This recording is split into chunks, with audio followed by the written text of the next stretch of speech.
Friends, నా పేరు రాణి. ఈరోజు మనం స్పైసీ చికెన్ పకోడా చేయబోతున్నాం.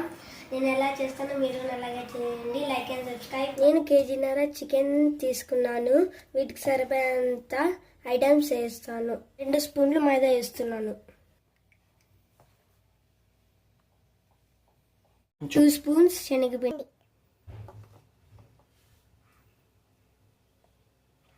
అల్లం వెల్లుల్లి పేస్ట్ 1 స్పూన్ వేస్తున్నాను.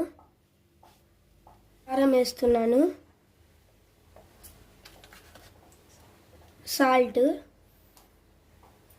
పసుపు వేస్తున్నాను,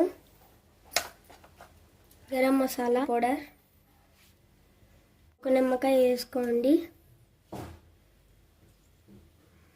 వేసుకున్నాక బాగా కలుపుకోండి. అలాగే 2 ఎగ్స్ వేసుకోండి.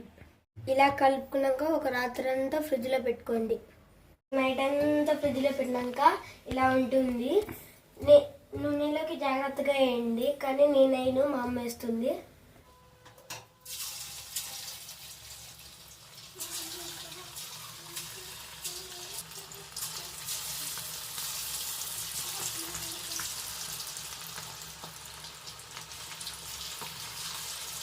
బాయిల్ అప్పుడే వేసేసాను. మళ్ళీ ఇంకొకసారి హాఫ్ బాయిల్ వేయండి. బాగా spicy chicken pakoda ready. Like and subscribe, share friends. ఇలాంటి వంటలు ఇంకా కావాలంటే కామెంట్ చేయండి.